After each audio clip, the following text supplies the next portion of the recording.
반갑습니다, 여러분. 게시탐정입니다. 예, 바로 이어서 설명드릴게요. 이제 지난 시간에 계시록 12장에 대한 이야기들이 있었는데 제가 요약해보면 이렇습니다. 계시록 12장은 전반기 환란이 끝날 시점인가? 그리스도의 탄생이 굳이 그 타이밍에 등장하는 이유는 계시록 12장에도 휴거가 등장하는가? 그리고 여자가 낳은 아이는 휴거되는 교회인가? 여자가 겪는 해산의 고통은 휴거자들의 신부단장인가? 다른 신부를 상징하나? 여자의 남은 자손은 유대인이 아니라 휴거 못된 성도들인가?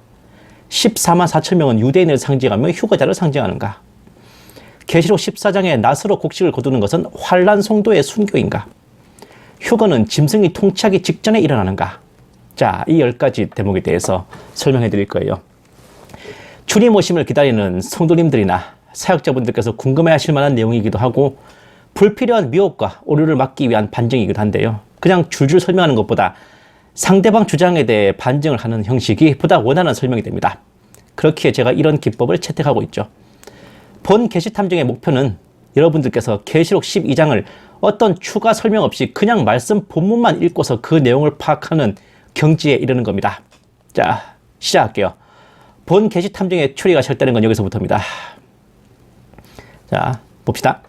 하늘에 큰 이적이 나타났으니 한 여인이 해로 옷 입었고 다른 그녀의 발밑에 있으며 머리에는 12별이 있는 면류관을 썼는데 계시록 12장 1절 계시록 6장부터 7인이 떼지잖아요. 대환란의 예고편이 보여지고 그 후 8장부터 본편으로 들어가서 7 나팔장이 터지고 11장에서는 두 증인의 순교까지 일어나서 얼추 전 3년 반이 심하게 됩니다.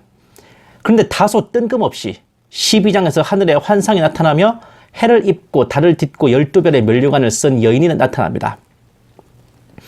계시록 12장의 시간적 시점 자체는 전 3년 반이 마무리되고 후 3년 반으로 넘어가는 중간 타이밍인데 그 내재적인 시점은 6장에서 11장과 전혀 다른 시각입니다.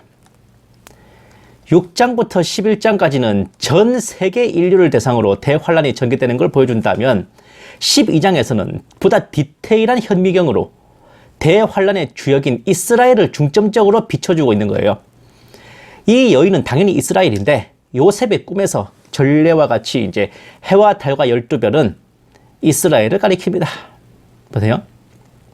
그가 또 다른 꿈을 꾸고 그의 형들에게 이야기하여 말하기를 보소서 내가 또 꿈을 꿨는데 보소서 해와 달과 11개의 별들이 내게 경의를 표하더이다 하며 그가 그 꿈을 그의 아비와 형제들에게 이야기했더니 그의 아비가 그를 꾸짖어 그에게 말하기를 네가 꾼 이 꿈이 무엇이냐 나와 네 어미와 네 형제들이 참으로 가서 땅에 엎드려 내게 절하겠느냐 하더라. 창세기 37장 90절 말씀. 이스라엘 즉 야곱이 그 해와 달과 별들을 명백하게 자기들을 의미하는 걸로 인식하고 있죠. 해는 무엇이고 달은 무엇이고 이런 상징 어쩌고는 개소리고요. 바로 이 구절에서 증명이 되는 겁니다. 자, 보세요. 아이를 뵌 그 여인이 산고로 울부짖으며 출산하려 함으로 아파하더라. 계시록 12장 1, 2절 말씀. 여인이 이스라엘인데 당연히 이방인 교회가 될 수가 없죠. 신부단장을 위한 산고를 겪는다는 것도 어림 택도 없는 소리입니다. 휴거는 명백하게 이방인 교회를 대상으로 하고 유대인은 70일의 예언 이래로 환란에 들어가는 것이 그들 운명의 데스티니입니다. 다음 하늘에 또 다른 이적이 나타났으니 보라 커다란 붉은 용 한 마리가 있는데 7머리와 10뿔이 있고 그 머리들 위에는 7 왕관이 있더라.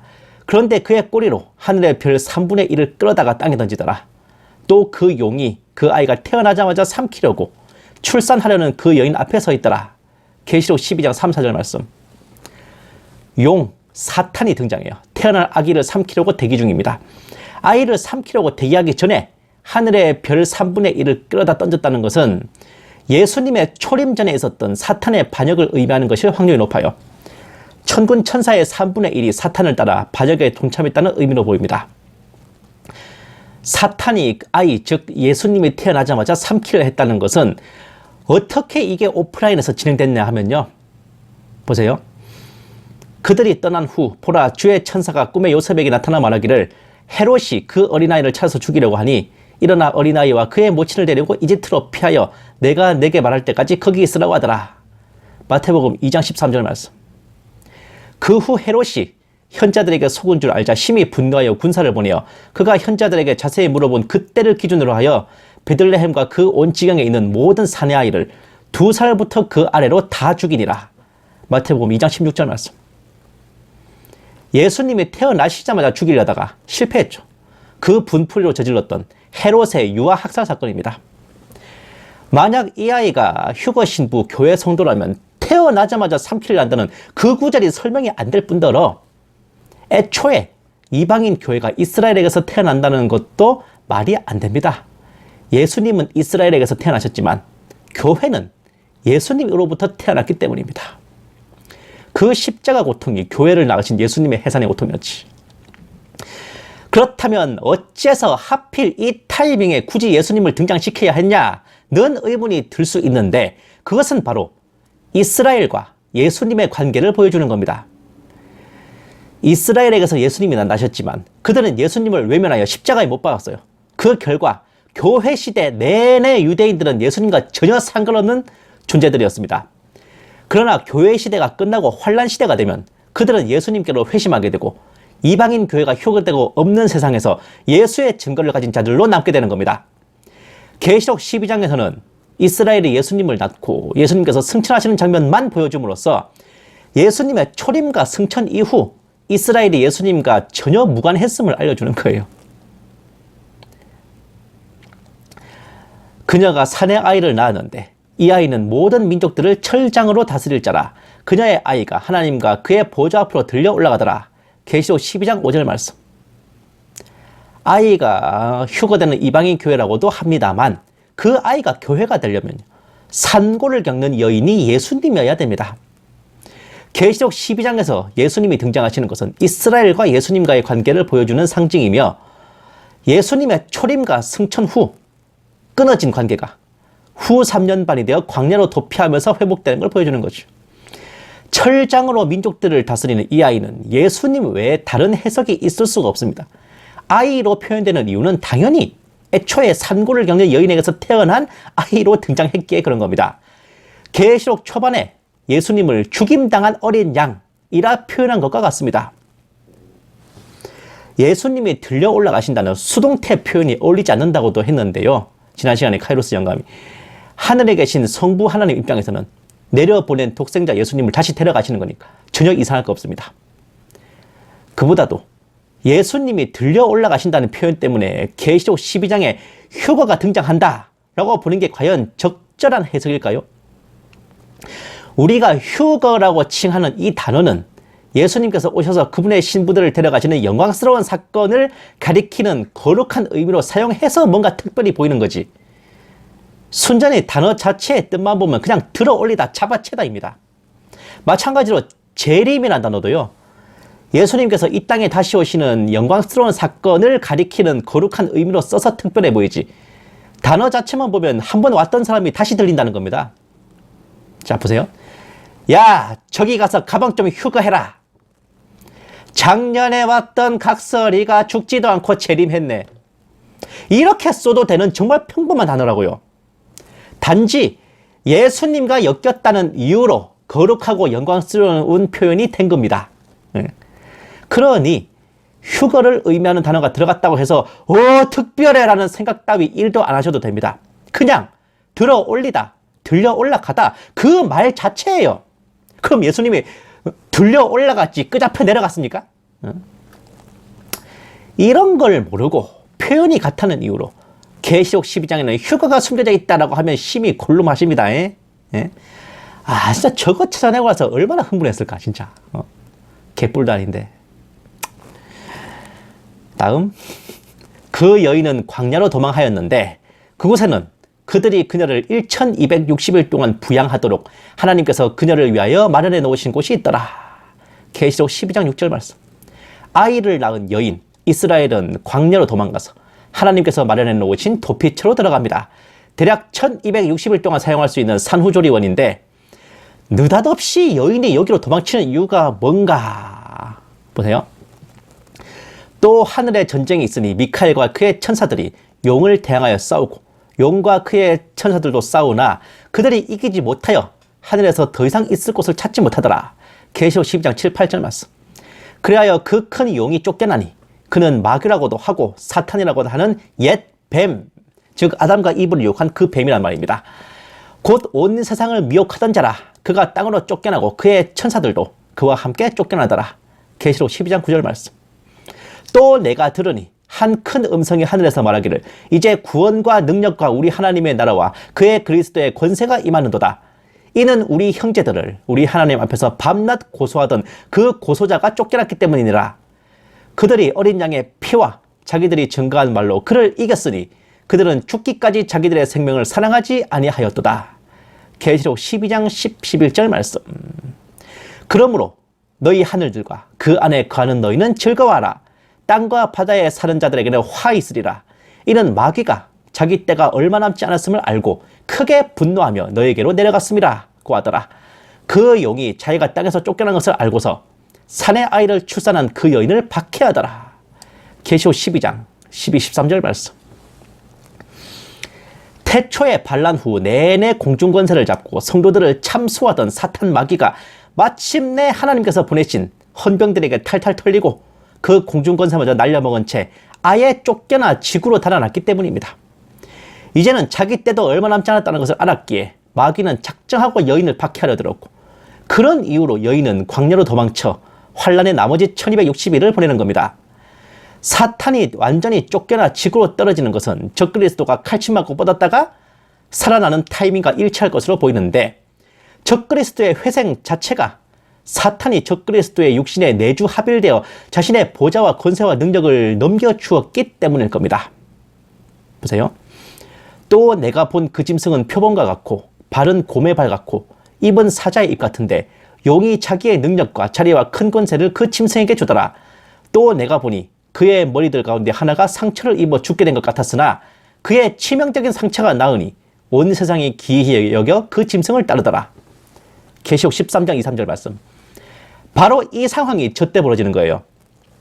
적그리스도가 완전히 사탄과 합체되어 본색을 드러내므로써 후 3년 반에 시작되어 이스라엘을 향해 대대적인 침공을 감행합니다. 보세요. 그러므로 너희가 선지자 다니엘을 통하여 말씀하신 멸망에 가증한 것이 거룩한 곳에 선 것을 보리니 읽는 자는 깨달으라. 그때 유대에 있는 자들은 산으로 도망하라. 마태복음 24장 15절 말씀. 후 3년 반의 시작은 곧 이스라엘의 광야 도피행의 시작입니다.